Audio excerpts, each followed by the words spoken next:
And we are live. Welcome to the Thunder from Down Under podcast. I'm your host, Graham Solomon. And what we're going to do is bring guests in from all over the REI landscape, interview them, probe them, try and get some gold nuggets and a few little secrets for you guys that can help you in your REI business. But generally, bring in guests from a very wide range and try and dig deep into, firstly, how they've been successful in their genres and how they've been successful in moving forward and growing their businesses. And then from there, we get to know them a little bit, get to know the behind the scenes stuff, their motivations, tough times they've been through, and generally just share their journeys with you guys and ask them a lot of questions. So our special guest today that's coming in is Nick from Lead Mining. You guys have probably seen him around. He's actually in the REI Collaborate networking JV group. He's actually dropped a few videos in the last couple of weeks and he's dropped some good content. He's a high energy guy. So we're going to get him into the green room, bring him in and put him under the spotlight and hopefully get him to share some of his trade secrets with you guys. There he is. I can see him in the green room. I'll let him in. So without any further ado, we'll bring in the man himself, Nick, who is a high energy guy. I'm going to have to get pumped up to be on the same level as him. So I'm going to bring him in now. Nicholas, can you hear me? Hey, yes, there he is. What's going on, going? man? Thanks for coming in. I know you're a busy man. I really appreciate you taking the time out to jump in and share your knowledge Absolutely. and basically experience from what you do in the industry. So without any further ado, let's hit it hard straight from the outset. I want to actually just basically ask you, who you are and how you got started in the REI business.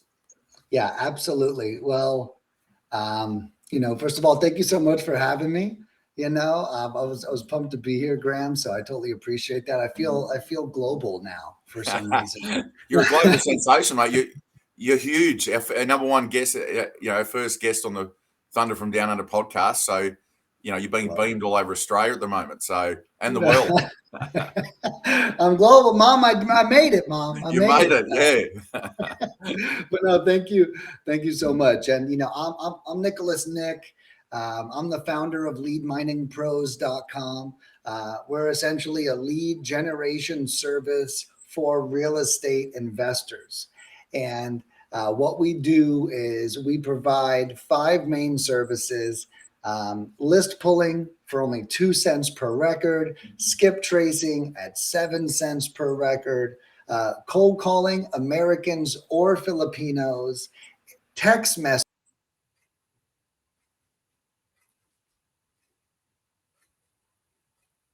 Amazing services.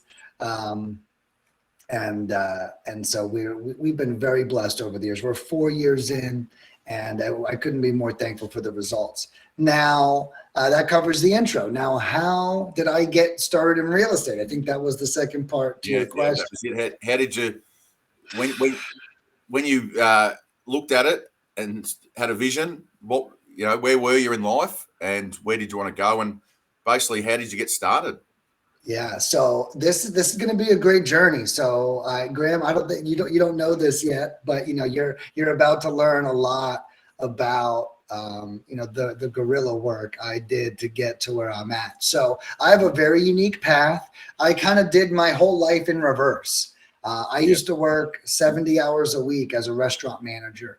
I was in the restaurant industry from ages 17 to 30, and I was a manager from ages 20 to 30. So from 20 to 30, I was at least putting in 60-hour weeks. I always had a 10-hour a week commute on top of that.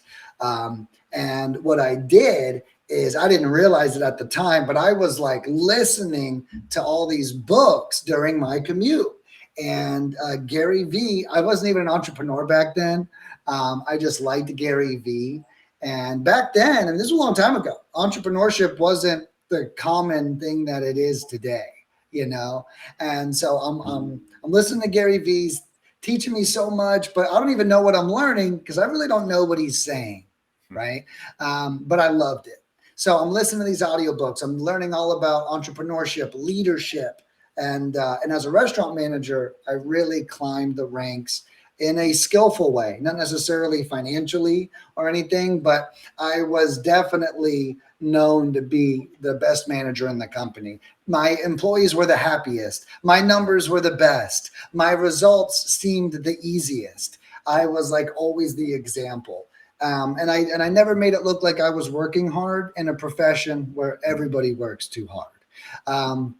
So that's where I started. So my foundation was overworking, underpaid. I just made a post yesterday, and in my 20s, one job paid me $28,000 a year, and I was working over 70 hours a week at that job, and that was salary. So there wasn't like overtime, it wasn't like bonuses, none of that. It was, what is that? It's $700 a week less. I think it's like $650 a week or something.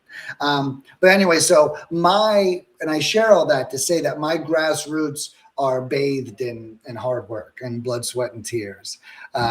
So after that, I'm sure you can imagine nothing is difficult after 13 years of 70 hours a week, right? like life is like, I ain't scared of shit, essentially.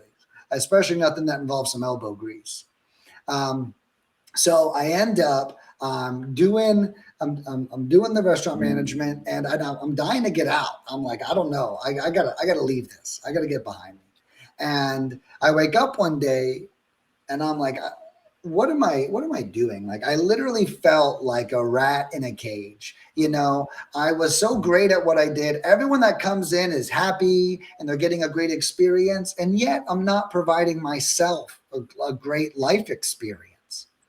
So I woke up to this in my 30s, terrified I would wake up in my 40s the same way, 10 years later, like lost and behind.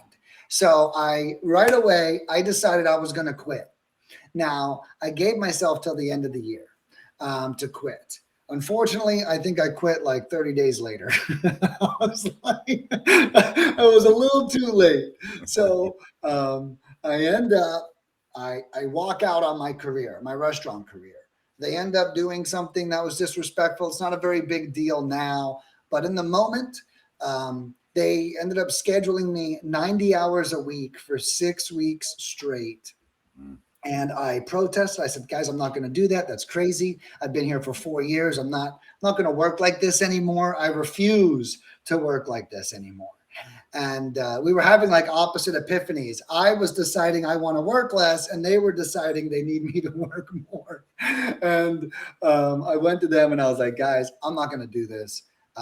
They did not fix it, and I left the very next day. Now is when my real journey to real estate started. So I was working from home. I wasn't working from home. I was unemployed. Self-unemployed. Yeah, willfully unemployed. Right? I'm unemployed and I'm like depressed. I'm used to working my ass off, and I'm used to providing. I was married at the time. I'm not anymore. But I was married at the time, and me and my ex-wife, we had to make it work, and we did. I sat unemployed for 9 weeks before something special happened. Now, what happened that was special, I didn't even know, was I applied for a job at a company called Clever Investor. They are a real estate education company that teaches people how to invest, wholesaling, buy and hold, fix and flip. And I had no idea. I've been flipping burgers for 13 years, man. What's fuck is real estate? You talk to me about French fries and beef, I'm all yours, okay? But I knew I could do it. I knew how skilled I was, how great of a leader I was. I knew that I could adapt. And so I ended up getting the job. I'm actually an assistant. I'm holding doors, getting cups of coffee, taking notes about things I don't even understand. Just supporting these two executives is what I was doing. So 3 months goes by. I still don't even know what Clever does. I'm just good at managing all the shit that my bosses are throwing at me.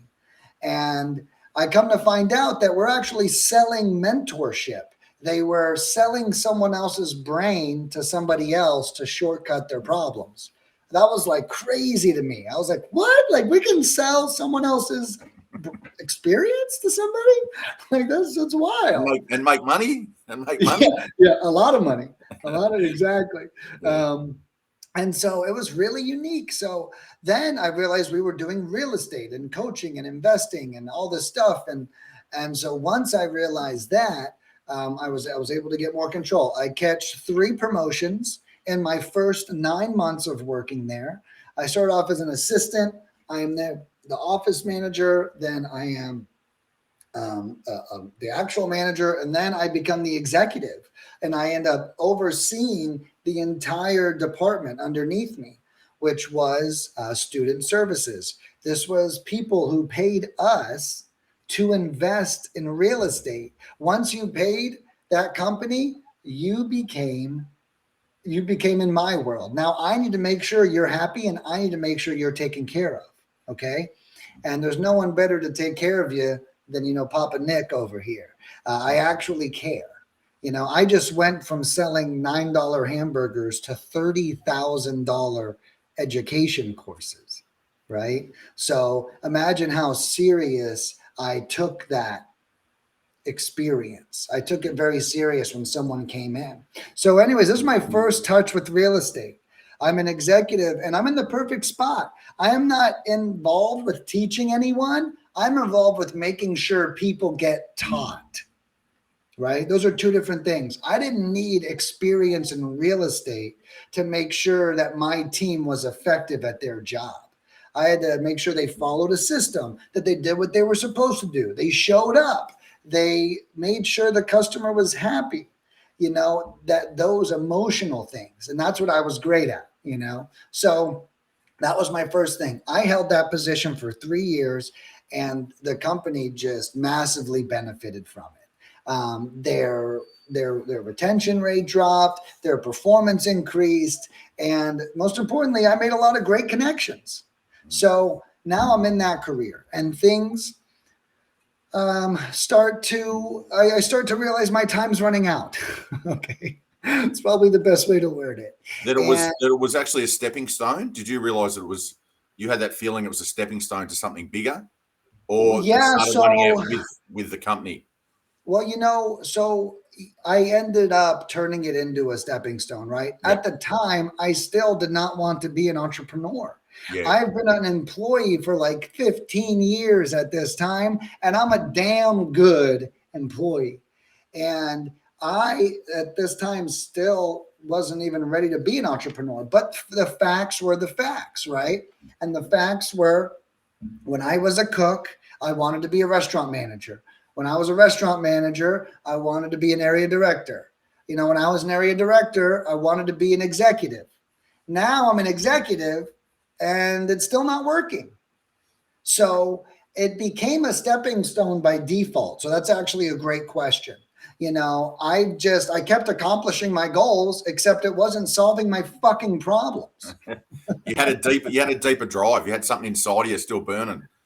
Right. Yeah, exactly. Yeah. I couldn't let myself be held back. Not that anyone at Clever was holding me back, but bosses and leadership and politics, there's a lot of shit going on there.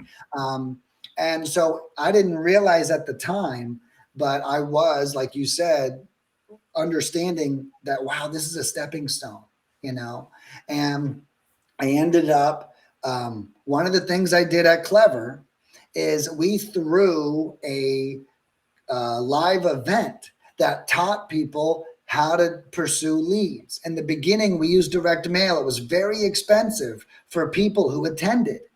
And then a lot of people started complaining about the expense. And who do they complain to? Me, right? I'm the guy. I'm the executive to make sure that they're happy.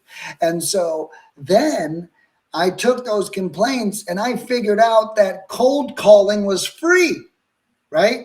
Keep in mind, I'm still used to flipping burgers. I know how to save money and run great systems, and we're complaining about this huge expense of direct mail, the USPS mail, right? You can't get out of paying them to mail something. So if you want to do postcards, you're paying 45 cents per postcard, period.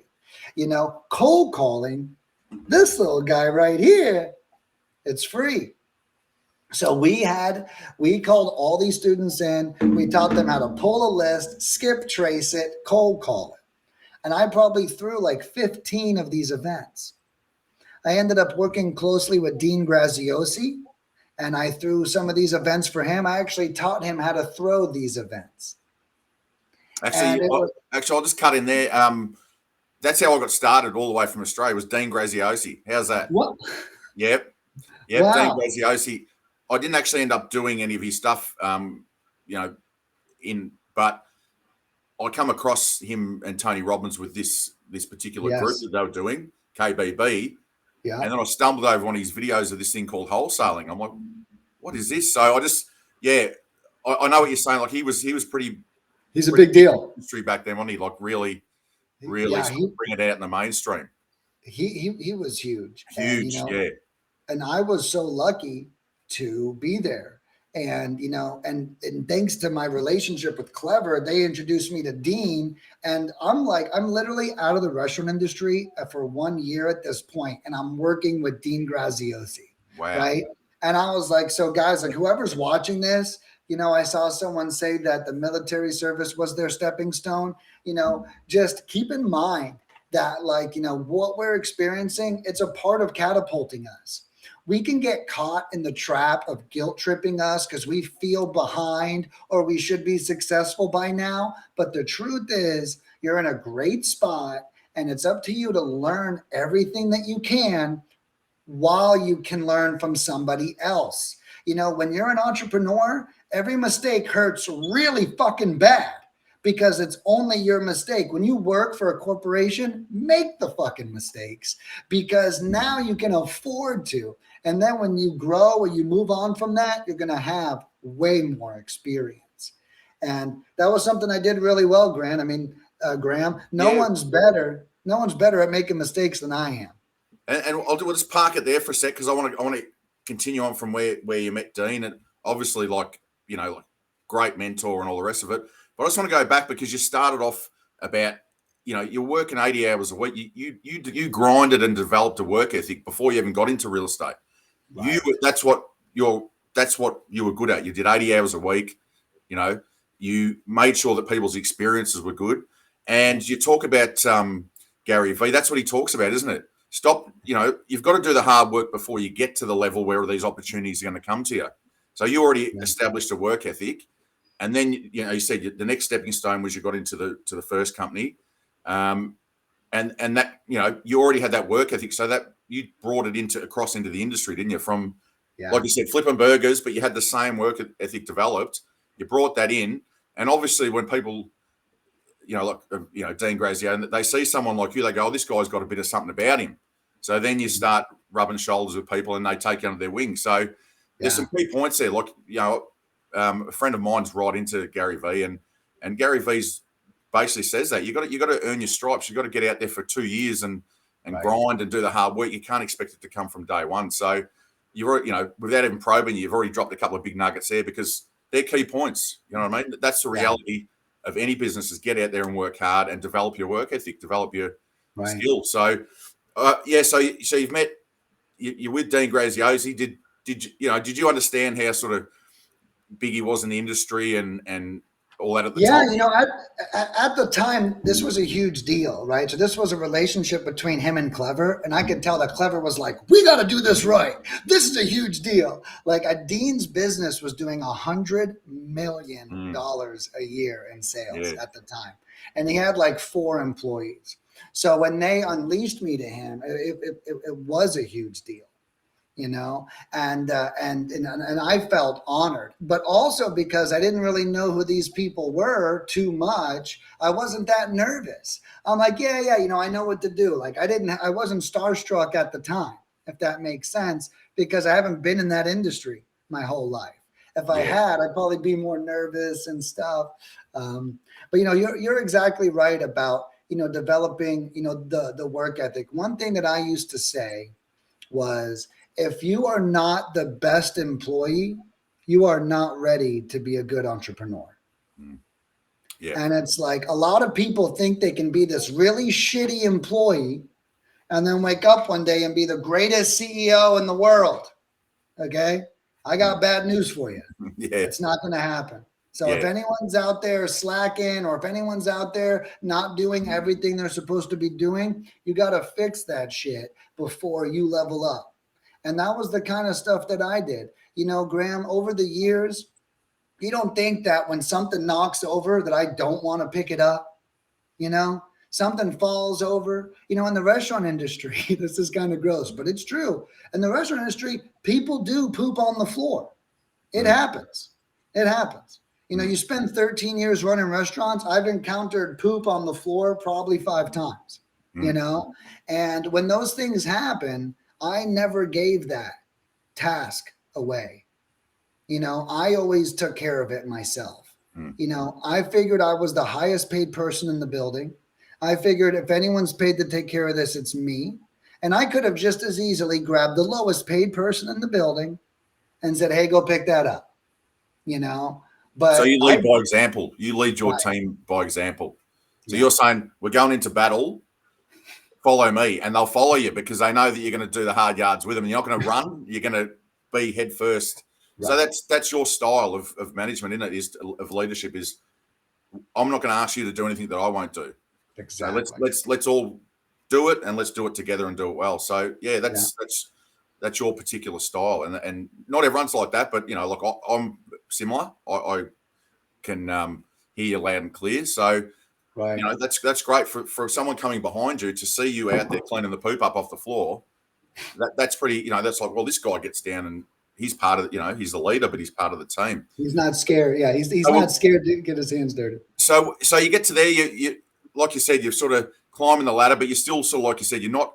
There's something still burning inside. So once you actually were, that was your big sort of. You know, you're going to try and work with Dean Graziosi. The company's saying this is important. Where did it go from there? And how did you get into your own gig from there? Well, basically, you know, I could start sensing, you know, time was running out at Clever. And so what happened was I had requested to work from home. I realized that some of my relationships with my employees at Clever were great. My relationships with some of the other executives, those are the ones that, you know, I had problems with, you know, and so that was difficult. You know, I want everyone to like me. I want everyone to, you know, be there with me. But, you know, a lot of people didn't. And you know what? Maybe I asked for it, you know, so I get it. So I decided, I said, hey, look, you know what? The office politics thing, it's not working out for me. Okay. I said, why don't you send me home? You can cut my pay, and then I'll get my whole job done working from home. Okay. So they actually said, they'll think about it. And the next day I get a call before I'm supposed to be at the office. And they said, Nick, great news. We're going to take you up on your offer. We're going to cut your pay by 50%. And we're going to send you home. And we're going to make you 1099. And you never have to step foot in this office again. And I said, where do I sign? Okay. So I go into work, I signed the paperwork, and I never stepped foot in the office again. And I continued working from home. Now I have all this free time. I'm not driving anymore. And what Clever didn't know, which isn't that big of a deal because the nature of the relationship changed, was that I had already had my job systematized. I had already had everything all figured out. I didn't need to go home and really work that hard. I was only putting in about 5 to 10 hours a week when before my commitment was 40 to 50 hours a week. So now I had 30 to 35 extra hours a week in my life. And just how we spoke, I knew that this wasn't it for me. You know, I knew that this was my stepping stone. So as I'm looking for what's next, I throw the strongest thing I have in my arsenal, which is my work ethic. And I saw that cold calling was working. So I went home and I cold called 300 to 600 people a day for over 3 months. And how long ago was this, Nick? How far back are we talking? This is 4 years ago. This is 4 years ago. So you're working virtually. Yeah. Before anyone even knew what virtual work was. Like the whole world knows it now. But So you're ahead of your time. You're working virtually. You're living the dream. You're at home. You're going, I'm in my pajamas. I'm doing this. Yeah. This is cool. So you set that up. And then on top of that, people don't realize that cold calling and texting probably didn't really take off to say a year and a half after that, did it? Right. Direct Yeah. mail was the main thing, wasn't it? And Yeah. like I know I've only been doing this, for 2 years, and cold calling and texting sort of blew up then. It was sort of in that 6 Right. month period before. So you've not only you've started this virtual lifestyle that no one's really heard of yet, living the dream, like what is it? REI nomad. You're working from home, and then all of a sudden so this is sort of cutting edge, because a lot of people listening would just think, oh, well, cold calling is normal, texting is normal. This was back. This is sort Right. of, I mean, like everyone's always cold call, but direct mail was the main thing in the business at that time, wasn't it? Yeah. Well, you're right. And that was, and see, though, it's interesting you pointed that out, because that was the problem I solved at that company, was they were mainly teaching direct mail. And you know what? That's expensive. Yeah, it costs a lot. Very expensive. And it doesn't always hit. Sometimes you do a direct mail campaign, you spend $2,000 and the phone doesn't even ring. Yeah, I mean, it happens. When you cold call, you want to spend $2,000 on cold calling, you're probably going to close a deal. I mean, that's probably a fact. And so the whole nature was differently, and it was that innovation, right? And that's kind of what you're speaking to right now, is the innovation, right? So this innovation, to be ahead of my time, and I was always good at systematizing everything, and that's now exactly what I've done. That's what I've done for everyone. Lead mining is going to break over $850,000 in sales this year. And, we're almost at the mill mark. We're this close. And we just started 4 years ago. In our first year, I think we did 580,000. So it's like we're really climbing year after year our way up. And it's through that innovation that, really got me there. I always was a half a step ahead, not a full step, but just a half a step. I meet 21-year-olds who make more money than I ever have. And I'm like, damn, dude, I am so far behind. But that's why I was saying earlier, like, we can't think about how far behind we are. For years, I hated my restaurant career. For years. I was upset. I was bitter. I wasted so much time. But you know what? That shit made me who I am today. And it probably helps you to move quickly, because you don't want to waste time anymore. You've learned that. So it's just another nugget is you're always trying to look for new ways to solve people's problems ahead of the game. So you've become, and it was probably already in your nature, because you were service orientated when you're flipping burgers. You're solving people's problems, making them happy, creating a vibe. But you actually, you've got that built into you as a visionary. You're always trying to change and make things better.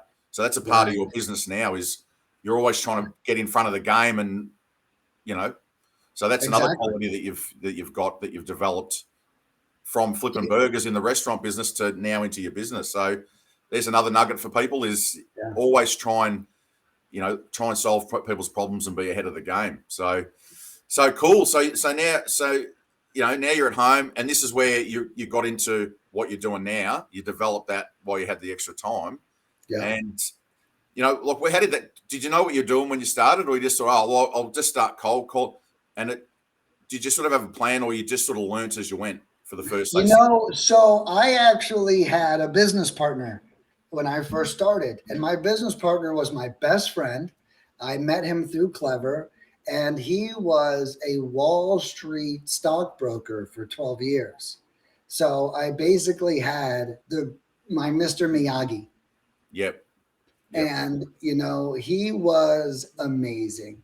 And he was hard on me. Let me tell you, a Wall Street broker from New York City, but I was a restaurant manager. So our love languages spoke to each other. He would make fun of me. He would jab at me. And, and this is my first time ever cold calling. I actually am about to start releasing videos of my first day ever.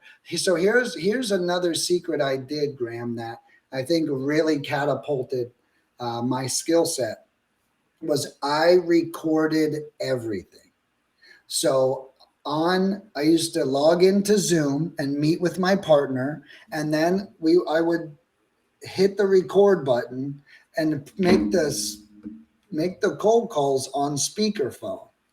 So then I would look back at the end of the day, everything was recorded. Everything. So then I took these recordings at the end of every day. This is a true story. I recorded 6 hours of cold calling all day long. And then I watched the entire video back and I edited out the clips of each individual cold call and I made a video out of it. To this day, I have over 145 clips of my first 22 days of cold calling. Wow. And it was, I'll tell you, it's hard watching yourself do something you suck at. So not only was my partner being hard on me, but I'm watching it later, re-embarrassed, re-insulted, re-upset. And I'm just like, oh my God, but it caused me to level up even faster and shorten that learning curve. Yeah. And I think that that's a part of that work ethic, right? It's like, I just dove into literally mastering cold calling. And it really made a huge difference. So my luck, my boost was given to me by my Mr. Miyagi. His name was Chris. And to this day, like, I'm so thankful I had him. He made me better day by day. And most importantly, knowing I had a partner to wake up to and work with really pushed me through a lot of bullshit that I think a lot of entrepreneurs deal with. You know, if it was just me, I'm not gonna lie, guys, I probably would have quit a long time ago. But knowing that I could wake up with someone and, hey, Chris is going to be on Zoom today. I can't wait. We're going to laugh. We're going to cry. You know, it's going to be a blast. We're going to be together. You know, I think that was a huge part of keeping me in the game and keeping me successful. Yeah, definitely. I mean, that's another absolute nugget is, you know, you've got to surround yourself with like-minded people, but you've also got to have people that are way ahead of you that drag you sort of forward. Like you said, like you've got to have some mentors and you've got to have some people that are next level that have been there, done that. So that obviously developed your mindset. He probably drilled a lot of stuff into you mindset wise as well. I mean, you obviously had a good work ethic. You had, I mean, to be able to tape all those things and then rewatch them, you're self-motivated, but then he took you, like you said, he leveled you up to the next level. Right. So, and did you sort of change your circle? Like, did you sort of surround yourself with a lot more people in the industry then? Did you sort of? Well, so the thing was, you know, at this point, I'd been leading this real estate education company for 3 years. So, I mean, you know, my circle was only real estate people, you know. So at the time, Clever had forced me to level up my circle. You know, I'm throwing these live events. We're flying people in from all over the nation. You know, I mean, it was a big deal what we did. So I was like the face almost to some of these people. They needed something. They knew they could call Nick to get it. So, and that was a big part of my come up. So what I started doing was cold calling every day. And then I used to go online. I was very public with it, you know. And one of the students from Clever, one of the customers, calls me up and says, hey, Nick, I see you cold calling. Will you cold call for me? I said, yeah, well, $150 a week. Another guy calls me up. Hey, I see you cold calling. Will you cold call for me? Hell yeah, I will. $150 a week. You know, and I ended up picking up 3. Those were my first 3 clients. And that was just for fun. So I ended up picking up 3 clients in total. And keep in mind, Clever is still paying me to work from home. So before I know it, I have like the same exact salary and I'm working from home, working like 12 hours a week right now. And I'm at my old salary from Clever. And that was a big deal. I could tell I was on to something, you know? And then one day, the magical day, I wake up, I'm hyper competitive, and I wake up and I see a competitor, a foreign competitor, make a post offering her Filipino cold callers. And even in the post, the English was broken. It wasn't even a good post. And then I was like, I remember I read it and I was like, Nick, are you going to let her outmarket you? Are you going to let her do better marketing than you? That marketing sucks and it's still better than yours because you're saying nothing. Yeah. Okay. And I made a post. I couldn't even tell you what it said today. I know it started with, hey, everyone, I don't normally do this, but I just wanted to share with you something I'm creating. Now, back then, we were only Americans. Now you can choose Americans or Filipinos. But I was like, we are an all-American cold calling company and blah, blah, blah, blah, blah, blah. On that post, I got over 280 people comment their email address saying they were interested. That night, I stayed up till 2 in the morning. It was a Sunday.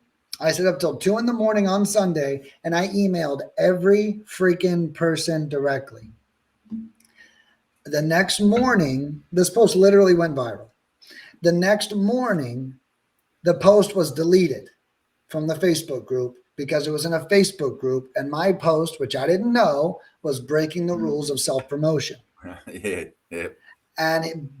So I want you guys to keep in mind, if I would have slept on my success, I would have woken up to nothing. Instead, I stayed up till 2 in the morning, emailed 287 people.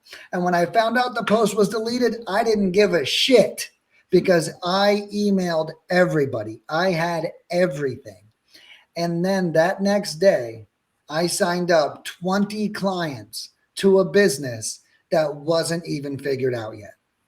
Yeah. And that's when my life really changed. That's when I knew I had something. And from that day forward, I don't think we've ever done less than $7,000 in sales in a week, you know.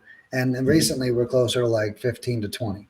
But you know, back then, I mean, once that post went out, I was making seven G's a week right away. You took massive action. You saw an opportunity, bang. You didn't go, oh, I'm going to have a nap and I'll come back later and do it. You just went, bang, here's an opportunity. And you implemented it straight away. You send it.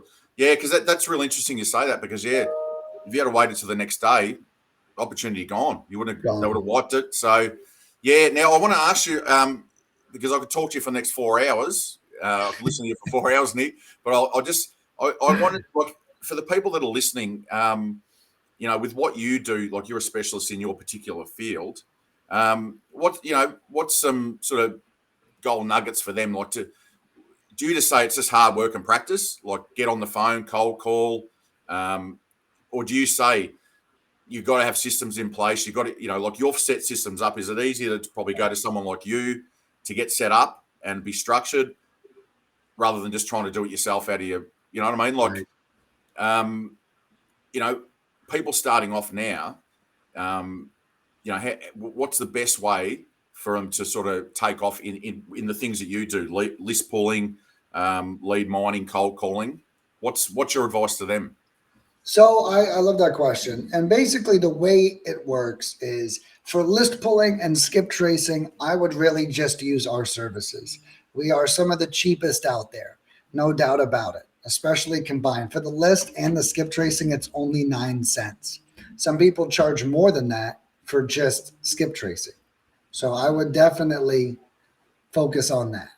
Now, next up is cold calling. Now, I do offer a cold calling course, and it's only $50 right now. It was $250. You can find that on our website. I highly recommend checking out our cold calling course. And I think you should start by doing the work yourself. Now, the first 500 to 1,000 cold calls, you should really do yourself. Number one, you should learn how to talk to people about real estate. It's going to teach you. Who cares? Suck at it. Who gives a shit? You got to get better. And don't get stuck on mock calls. Mock calls are bullshit. Okay? Make the fucking call. Make the real call. You could mock call until your eyes bleed. And when you get into a live call, you're going to be like, okay? You're not going to be any better. So just actual cold call. The only way to get experience is to get experience, not to fake it. But I recommend doing all the cold calling yourself. At least the first 500 to 1,000 dials. Learn the lingo, learn the jargon, learn that you can go toe to toe with a stranger in a real estate conversation. These things are extremely important. Then you're going to learn a couple things. Number one, you're good at it and you love it. Number two, you're good at it and you hate it. Number three, you suck at it and you hate it. Okay. Those are the only three things that are going to happen. Now, if you're good at it and you love it, keep doing it. Make millions of dollars. Do it as much as you can till you don't want to do it anymore. Then you find somebody like me. If you find out that you don't like it, that's where I can come in too. Like my service is no contracts, no commitments, no hidden fees. And I literally don't think that you could do what I do for cheaper, even if you did it on your own. You know, our price includes a dialer, a trained employee. We develop them. We do everything. And our average cold caller's been with us for over 2.5 years. So you literally get like firepower right away. You don't have to like ramp up or deal with someone who sucks and make them better like you would normally have to. But so I recommend doing the legwork yourself, right? Of course, the guy with the work ethic is going to say that. Then once you either make enough or love it enough, don't do it anymore. You know, and then you can start outsourcing it out. Yeah. Especially like, you know, some of my clients, we've had over 20 clients. Granted, it's not that much over 4 years, but we've had over 20 clients buy our smallest package. And when they do that, they close a deal off of it. So we have a $250 package. And 20 times people have closed deals the first time they've worked with us. And they'll make $10,000 to $30,000 on that deal. They'll spend $250 and they'll make $10,000. You know, and that to me is, hey, in my opinion, give me $5,000 more, hire us for a half a year, and then you go close more deals. You know, whenever that's the case. And now you can begin to scale. Yeah, and people like that was a question for what you would advise new people. Now, people that have been in the business a while, that have been through all that, they would just go, I totally agree. The only way I can scale is stop doing all those things and step back and get other people and outsource it. So that's probably the next step is, you know, for people that are actually already established, they're looking for people like you that are reliable, that do a good service, because they want to actually spend less time doing that and develop their business. So, you know, that sort of covers, you know, all aspects from beginners to intermediate to experienced. Just quickly, the last thing, while I've still got you, we'll do a couple more minutes. You've talked about a lot of mindset. You've talked to a lot of people you've listened to. And do you still constantly work on your mindset? Do you still listen to stuff all the time? You know, and what do you have routines? What, you know, how do you stay completely focused, you know, and motivated? You know, that's a good question. You know, I've been so good at doing it myself. You know, that I probably take for granted some of the things that I do that keep my mindset strong. You know, some of the low-hanging fruit is I'm big on celebrating. Okay. Yeah. Like if I'm going to beat myself up, then I'm going to celebrate myself, you know? And so that's a really big thing that I do. Number two is I like alone time. You know, I really respect my energy and how I spend it. You know, as an entrepreneur who, you know, owns $1 million business and I don't have a lot of costs, you know, I have a lot of free time and a lot of profit. And I could really choose to spend my day however I want to. And so I try to force myself to be positive and productive and not just drink all day or eat fried food all day. I mean, do I want to do these things? Absolutely, I want to, you know, but the reality is they're not good for you. They kill your momentum. So my real advice would be, I'm great at maintaining momentum. And that's one of the biggest things you can do. Learn the behaviors that give you momentum. Learn the behaviors that take it away. Stop doing the shit that takes your momentum away, whether it's lying or drinking, or I'm not even saying that these things are all necessarily bad. Drinking is bad, but you know, I'll be the first to admit that if I don't drink for like a month and then I have a cocktail, the next night I have a cocktail, and the next night I have a cocktail, and before I know it, I'm like, what the fuck just happened? You know, coffee does that to me. You know, I don't even drink coffee. If I drink coffee, I'll get so ramped up, my brain gets so crazy, I can't even handle it. But then I'll find myself not stop drinking it too. So, you know, we have to make sure, like, coffee kills my momentum, alcohol kills my momentum. Okay, these things kill it. So I need to make sure if I even use them, that I'm doing something else that improves my momentum, like going for a run or a bike ride or working out or audiobooks. Yep. And I'll touch on that real quick with the audiobook. So, you know, in the past, my stuff, number one audiobook I recommend, 7 Habits of Highly Effective People. Hands down. It's probably the book that made me the man that I am today. I've listened to it over 4 times and I love it. That book is amazing. I recommend starting there. You know, after that, I listened to a bunch of leadership books and a bunch of personal development books. And then now, because I feel like I have all that, I really only listen to marketing books because, you know, I feel like I'm on the momentum. What I need to do next is I need to buckle down and own my genius. And my genius is I'm a brilliant marketer and I need to be a more brilliant one.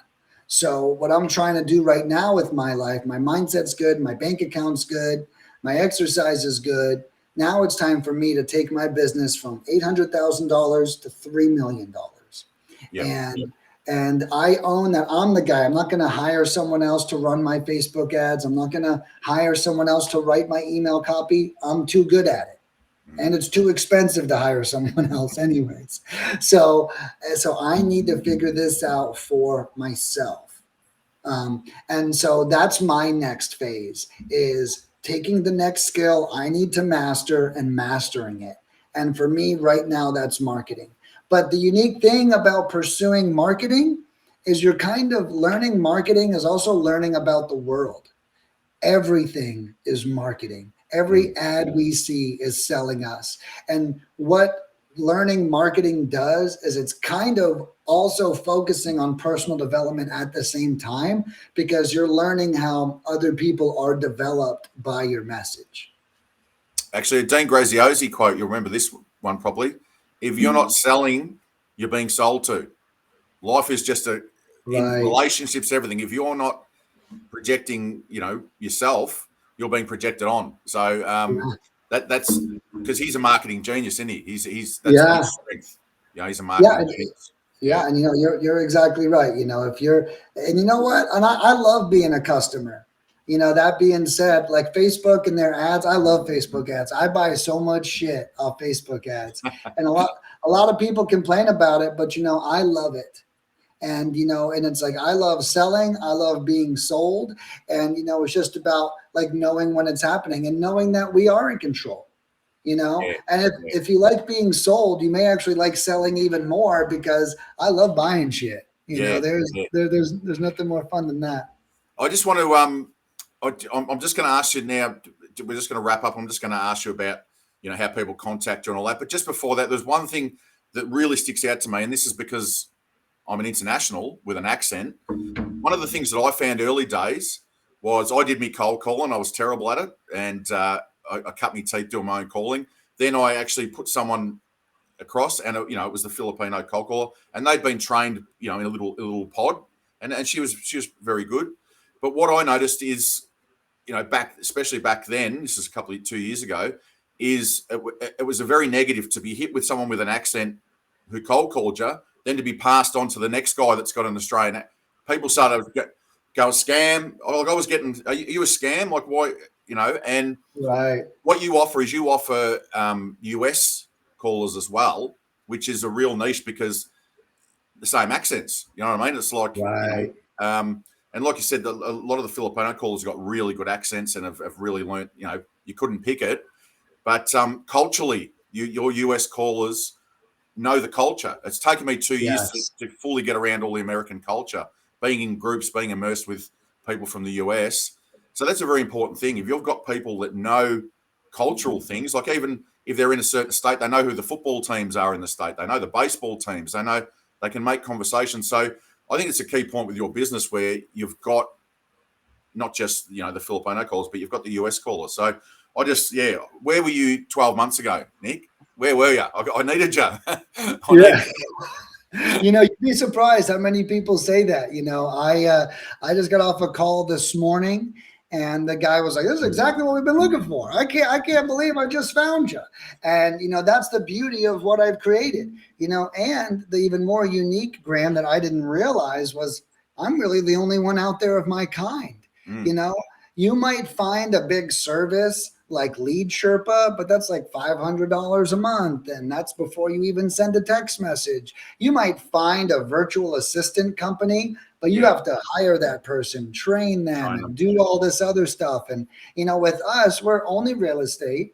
And that's all we do. And if you look around, there's not one other company that even provides Americans. And I didn't plan that. That's a part of that innovation. Even the innovation was so strong, I'm still ahead 4 years in. There's still no one out there close because I'm so far ahead. And that's something Gary Vee taught me, which is if your competitors are always looking at you, they're always going to be behind you because they're going to be doing what you've already done. And I'm not even looking at my competitors. I'm always looking ahead. I'm looking at my customers. I'm looking at my clients. What can I do better for them? What can I create to serve them? Not what's everyone else doing out there. So I've actually just sort of had on the bottom of the screen your number. I'm not sure whether I got the I might have missed out the www dot on your. No, you did good. You did good. So this is the thing. You actually say that. I mean, you've dropped some videos in my Facebook group, a bit of content, and you actually say, "Hey, my number's on my website. Ring me." So you're pretty approachable for someone that's established like you are. So what's the best way people just to reach out to you? Go to the website first, or I like people going to the website only so they could call me with more questions, if that makes sense. Yep. So my advice is check out the website leadminingpros.com. The phone number on there does ring my cell phone. So feel free to reach out if you need anything. I am totally here for you. And even if you don't want to hire us and you just have some questions about cold calling, how to start next, or anything in general, not only am I an entrepreneur and a successful one, but I'm in the real estate space. I can help you with the broad spectrum of things. And I'm a firm believer in providing value first. And so if you guys want to call and just shoot the shit, I'm here for that too. Even if you plan on buying in a month or you're not ready yet, that's fine. Let's start our relationship. So I encourage everyone just reach out and give us a call. And with that, what we'll do is once we jump off, I'll whack some stuff in the comments, and as we go, look, people can all that information will be in the comments. And awesome. I encourage people to reach out because once again, if you're looking to scale, you need to, automate and delegate. And if you can find someone that really specializes in a field, bang, there's Nick. And I encourage people to. I'm probably going to be the first one in the chat grabbing stuff and ringing him. Like I said, where was he 12 months ago? But look, I can talk for. We've probably gone way over because I was going to try and keep it shorter. But there's so many things I haven't asked you. But sure. I mean that. What you've just shared with us for people, that are listening to this, it's valuable information. Rewatch it, dig down into, sort of the steps. And, Nick didn't just wake up one morning and end up here. It's taken a transition, and he's told you how he got there, his mindset and everything. So go back and watch it. But I really appreciate, firstly, I appreciate you dropping the videos in the group for the last couple of weeks, little short nuggets. And I really appreciate it. I know the people in the group appreciate it. And secondly, for coming on, because like I said, you're the sort of guy that you could just hang. You're high energy, and I could probably speak 5 hours non-stop with you because of your energy. So I really appreciate it. We've kept it under an hour, so that's okay. Good. But I encourage people to reach out to Nick if this is what you need in your business. Reach out to Nick because once again, reach out to someone who's an innovator in the field, who's already got all the systems in place. Don't reach out to someone that's all over the place, and reach out to Nick if you need this service. And thanks for coming on, Nick. I really appreciate it. And yeah, like, you know, I know that your next goals to go to the next level will happen because you make things happen. So congratulations on your business. Thanks for coming in. And I really appreciate it. And I'll be reaching out to you along the way too, for some of your services. So I look forward to it. I appreciate it. So thanks for coming in. And I'll catch up with you around the traps. Yeah, I'll be here, man. Thank you so much. And anyone, feel free to reach out, Graham. Thank you so much for having me on. I had a great time. And no worries. I'd love to come back whenever you want. So just feel free to reach out. Yeah. Well, that's true, because there's so many other questions I had for you, but we sort of, you know, when someone, you know, gets in the zone, you don't get them out of the zone. You let them keep talking. So, you know, I'm sure, you know, everyone got a lot out of it. So we'll have you in down the track, and we'll probably hit you with a few more questions that people sort of ask me along the way. But all right, I'll let you go. And thanks for coming in, and good luck with the future. Hopefully you can get to that goal sooner than later. Yes, Hit it sir. pretty hard. Yes, sir. I'm working on it. Thank you so much. No worries. All right. Thanks, Nick. See ya. See you, bro. Well, there you go, guys. We'll wrap it up. High energy guy, Nick, Nicholas Nick. And like I said, reach out to him. If you're looking for those services, reach out to him. But, you know, I hope you guys just got the meat and potatoes out of that, which was, you know, Nick's work ethic, everything that he puts in is high energy. And thanks for joining us today in the Thunder from Down Under podcast. And I will wrap it up now, guys. So enjoy the rest of your week, and we'll have someone next week, a new guest on next week. And thank you for listening, and thank you for Nick for coming on. That was awesome. And go out there and crush it, guys. I'll sign out. We'll speak soon.